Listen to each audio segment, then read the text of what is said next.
Our next presenter is the Dean of the College of Social Sciences and Professor of Sociology at Loyola University, Director of the Loyola Institute for Equality and Equity in Education. He received his PhD in Education Latin American Studies with an emphasis in politics and sociology of education from here, Tulane University, in 1986. Today he'll be leading a discussion with his presentation entitled The National Experiment in School Reform. Where do we go from here? Please assist me in welcoming Dr. Luis Mirón.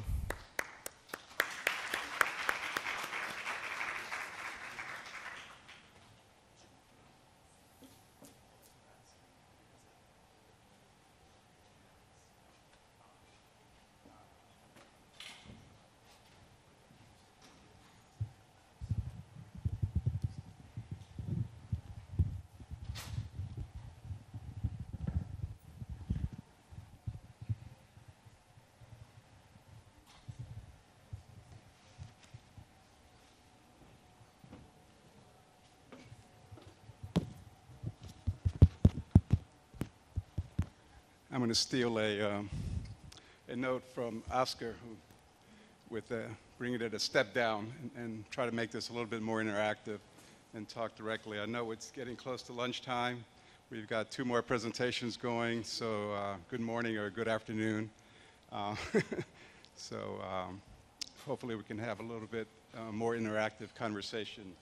I want to thank Professor Lewis and the program of African and African Diaspora Studies here at Tulane for sponsoring this important forum and substantive discussion on really the past, present, and future of public education in New Orleans.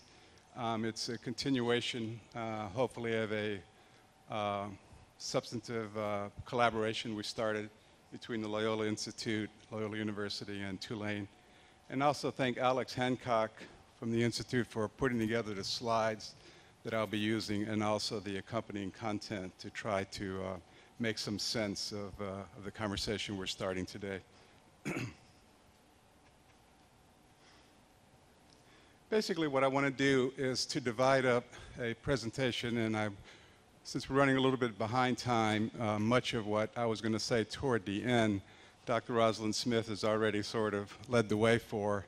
I want to get a little bit more concrete about governance, about what I would call, at a sectarian institution, moral, political values, if you will, and see where we headed, not only during the experiment, but after the experiment, quote unquote, concludes. I want to situate, talk basically by citing 2 studies. Hopefully we'll get the PowerPoint up and running. If not, one study is by UCLA, the Civil Rights Project led by Professor Gary Orfield. And while we're waiting, let me just give you the title of that study. Basically has to do with racial-ethnic integration segregation, and basically looking at national empirical data and looking at the correlations between race and in some class or socioeconomic status and their participation in charter schools nationwide. And that's a January 2010 study. It's called Choice Without Equity, and that's the UCLA Civil Rights Project. And the second study that the Loyola Institute's recently commissioned, coincidentally, is by Gary's brother, Mirón Orfield, at the University of Minneapolis, and it's basically all on New Orleans, and we're about to release that study over the next couple of weeks. It's interesting local data. In many ways, the stats are flipped, where the national trends that show highly marked racial segregation are actually kind of inverted in New Orleans, but we'll try to talk a little bit about where that stands. Let me give a little bit biographical footnote to what Rosalind started. Actually, my 2 daughters went to public schools in New Orleans, to the magnet schools that preceded the charter schools. They attended Lusher Elementary, which is right nearby Tulane, and Audubon Montessori on the other side of St. Charles, near the Broadway campus of Loyola. Those schools were called magnet schools at the time. They enrolled kids from all over the city, and like a magnet, they really drew people of different varying backgrounds outside the school attendance boundaries. And interestingly enough, what we're seeing nationally, and I would say in some cases with a different local twist, perhaps locally here, what we're seeing nationally is is a return. For example, Gary Orfield talks about a return to magnet schools as a kind of a diverse motto for school excellence and equity. Gary Orfield's subtitle of his study is Choice Without Equity. So we can debate whether or not that's actually true. But the magnet schools seem to be kind of a thriving motto in the 90s. The difference was, for me, we didn't come from at the time, my wife was the only one working. She was first at Tulane and then, as some of you know, director of the New Orleans Center for Creative Arts. So we had one income. I was a grad student, and we basically needed to move uptown, rent a very expensive apartment, then enroll our kids into both Lusher and Audubon because there was a way they extended school boundaries. So there is a context to the development of the model that we're experimenting with in New Orleans. And that context, as Rosalind was talking about, was both the magnet schools and the neighborhood schools. So I would hate for most people, not only in this room but across the country, to just say, well, this is something that New Orleans began with right at Katrina because it provided the most significant opportunity to engage in substantial school reform. That's really not true. There was models and there was development of school choice, and really it's the state, one of the schools that the state took over in the late 90s was the school where my wife Roseanne worked at the New Orleans Center for Creative Arts for a variety of reasons. It basically ran out of money. So this world-class performing arts high school had to basically fold its wings under the state, if you will. So that there is some context to that. Alex, if you go to the next slide. Thanks. Okay. So on the national level, this is the UCLA study, and I hope you can see the bottom, the references. Choice without equity, charter school segregation, and the need for civil rights standards. This is a brand new study out of UCLA, released in January of 2010. And what's striking is the bottom figure, of course, the increase in growth of charter schools, not only in the city of New Orleans, which is primarily responsible for that growth, but also statewide. It's 556% compared to a national average of 172%. That's pretty astounding. It really is, and one of the goals I'd like to do in this short presentation is to open up a conversation and a dialogue on where we're going into the future, the landscape, because just to backtrack a little bit, a year ago, in 2008 and 9, I believe, we were at about 58% quote, market share, quote unquote, of charter schools in the city. Now we're at 61%, and the data is pretty conclusive that in 2010 and 11 we'll be at 70%. And some of the advocates in the charter schools, not only advocates, but people who are providers and running the schools, within 5 years, mark this number down, they're predicting easily 80, 85%, if 90%, if not 90% market share. So I want to underscore that, and I want to really highlight that really one number when you contrasted it to the 556% growth in charter schools, development in the state and in the city, that New Orleans, if the decisions that are being made now hold up, and if the charter advocates are correct, will have, virtually speaking, 100% charter school choice model in the city of New Orleans. And so just looking at that poses a variety of questions to give you a preview into terms of where I'd like to end up if we don't get through all of the slides, is basically posing the question of restoring the public sector into this process, into this equation, i.e. where does the public interest / public sector fit into what's basically a private system, quote unquote, a system that's really managed and organized by what's called CMOs, the charter management organizations. Because to make the model work, understand operationally, and I think this is what Rosalind was starting to get to. We really need trained board leaders. We need clusters of nonprofit charter management organizations. We need nonprofit, if not profit, providers. So all of this has drastically taken New Orleans way on the other side. It's almost an extreme. 90% to 100%, I would argue, is an extreme experiment that really needs to be put into balance. And what I'm trying to restore here is not only the conversation about the public sector, but the public good in general, in terms of not necessarily democratically elected control, but where do we finish up with this system of schools later on. Okay. Just a little bit of differences here. The charter and traditional, these are national data, and you can see the percentages of racial groups in the charter and in traditional. And I want to take a look at particularly New Orleans from the Myron Orfield study that he just finished. Do you want to go to New Orleans study? Yeah, okay. So this is, I think the source is wrong. Anyway, this is from Myron's study. Basically, if you look at the OPSB traditional charters, OPSB charter, RSD traditional, RSD charter, Recovery School District, by the way, and the Bessie charter movement.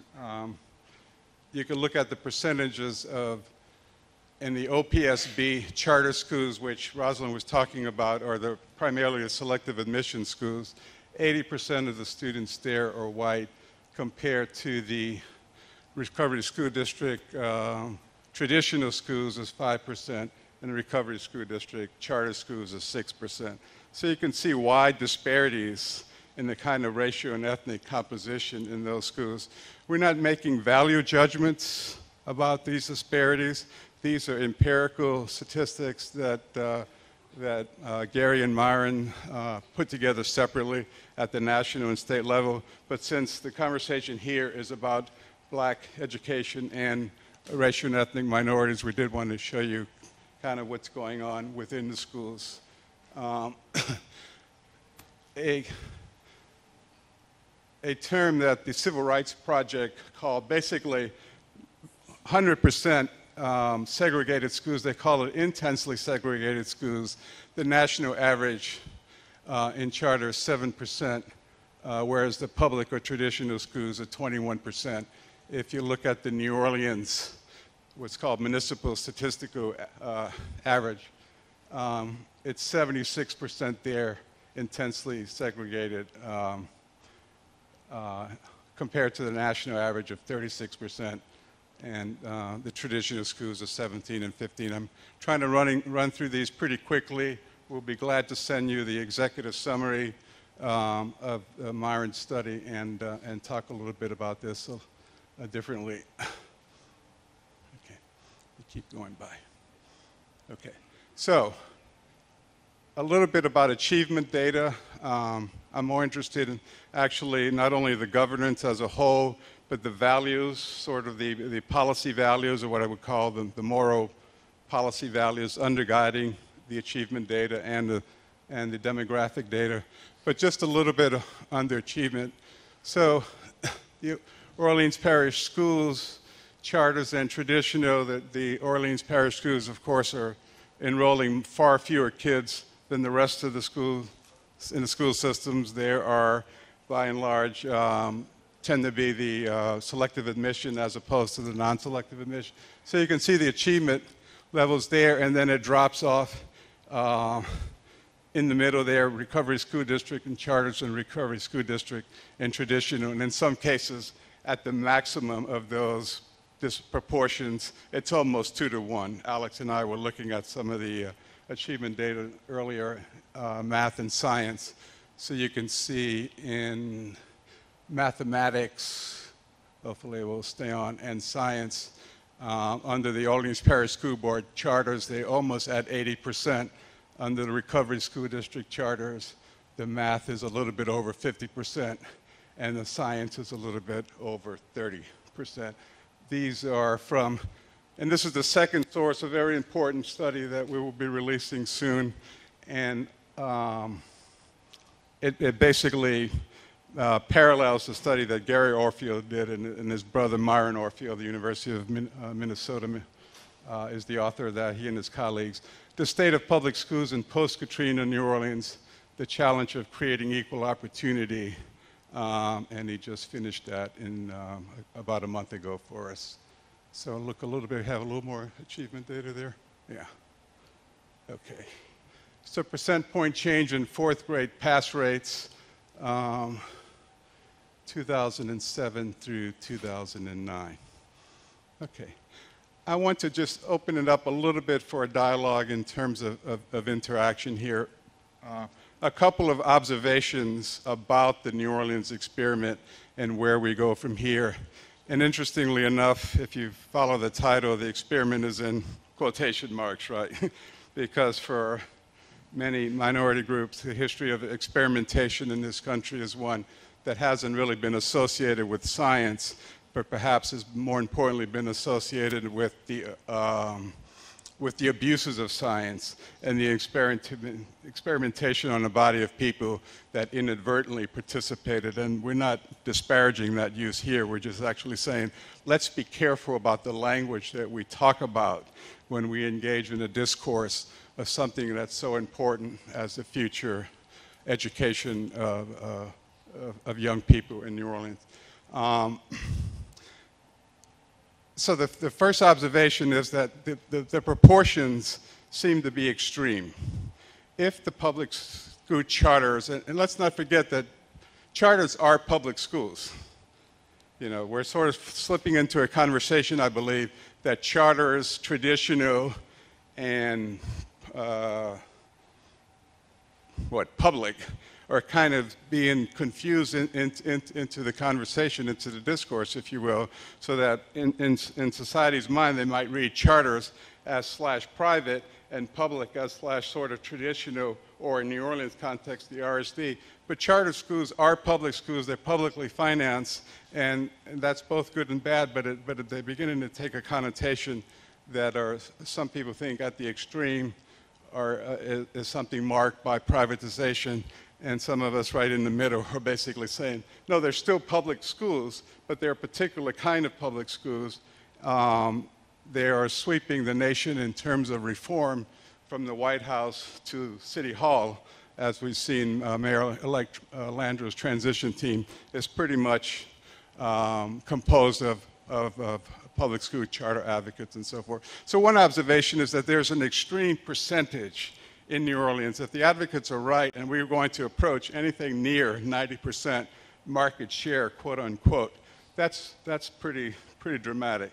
You could see in the data in the first slide, just simply the increases in the state of Louisiana, over 500% compared to under 200% nationally. That in itself is pretty dramatic. But when we're getting to a district, that's basically 100% charter. That is, we can observe as fairly extreme. A little context here, when Cecil Picard was the state superintendent of education prior to his passing away, I cite this in one of my article publications, he basically wanted to create a system in New Orleans, and he said so publicly that he wanted to make the entire system charter, 100%. So it's not any accident that this is all in place, and as Rosalind documented, when Act 35 changed the entire landscape, the policy and governance landscape, if you will, by basically changing the way schools were rated. That was the beginning of a sort of shift to this kind of movement. But it's pretty well documented if you look at the record that the former state superintendent of education, Cesar Picard, wanted to do that. And his whole goal was basically to do just the opposite, would be a second observation of mine, just the opposite of what we have now. He was not interested in the state running schools at all.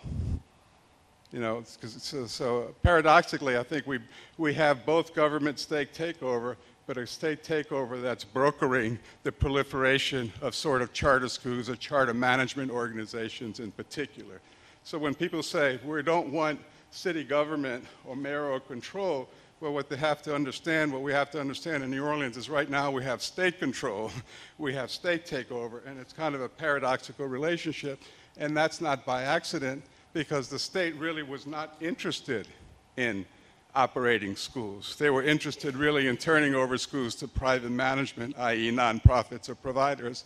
Ironically, what happened in the first couple of years post-Katrina, excuse me, was the fact that they didn't get enough quality applications. So that's to the state's credit that they did institute an review process and actually look at the quality of applications. But the second observation I want to make is that let's understand, we do have state-run schools now. We have government-run schools. They're basically government-contracted-run schools where the state contracts with a charter management organization or a direct provider. Rosalind and I were talking earlier, for example, about the dynamics in the Treme, where the school there community is starting to have a dialogue with local superintendent Vallis in terms of who the provider is going to be. It doesn't really matter the name for our purposes. What matters, I think, is whether or not the community and more broadly the public has some safeguards, some interest in basically the choice model, or is the model really not one of choice in terms of providers, something that Dr. Smith was raising? I don't know the answer to that question. It's a question that I want to put out on the table.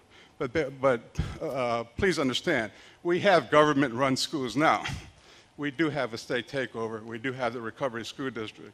And we saw the dynamics of demographic compositions that are in those schools. So if one of the criticisms of having increased government, public sector involvement, either through city government or through elected school board, is we don't want government running schools. Well, let's kind of look at that with a critical eye and see exactly what we have. The third sort of value I will put out on the table, and then if you have any questions before the Q&A, I'd be glad to answer them, but I did want to finish up and hopefully get Michael before the lunchtime starts, because I know we're either going to need caffeine or something to eat. The third question I want to put on the table is what does local not what does local control look like, but asking two questions simultaneously: the what of governance and the who of governance. Leslie Jacobs' nonprofit, I think it's Education. I can't remember the Educate Now, okay. They did this process model of governance, and they sort of said, to their credit, let's not look at who is running the schools, but let's look at what is running the schools. And I would like to put out on the table, let's simultaneously examine both. Not who in the terms of personalities, of whether it's Mayor-elect Landrieu or current Superintendent Vallis, but what is the institution that these individuals represent in terms of the public good / public interest? So I would like to put out two questions: what's running, who's running, and how we're embarking on this conversation. Because one of my biases, and I'll admit it up front, and we can open it up in terms of question and answer, I think it's too late, 2 to 5 years from now, to come up with a picture of what governance looks like. Because if the data is correct, that this train toward charter / privatization / nonprofit, or however you want to characterize it, is indeed accurate, and I'm not sure it is. I'm not sure if that model is sustainable, but let's take it on face value that it is the train has left the station, that is what we'll have. Then what does that suggest about handing over a system of schools or a school system to a designated governing body after the deal is done? I think that's too long of a time. We need, as a community, to get engaged in that conversation now. We need to get some design processes in terms of raising the right questions. So Leslie's group has raised the what question. They put the who question on the back burner. We need to talk about the how question in terms of process of how do we get there, because imagine yourself as a home buyer and you're working with an architect and you think you have a tabula rasa, a blank slate, if you will, to design your own home, and the architect says, oh no, these are cookie cutter homes. This loan qualifies you only for X. and 90 to 100% of houses are in this model, but you've already signed the contract. Well, if I were running the schools, if I was a part of a board, I'd want to have a much more proactive input into that conversation. So that's sort of my answer to the question of where do we go from here. Thank you.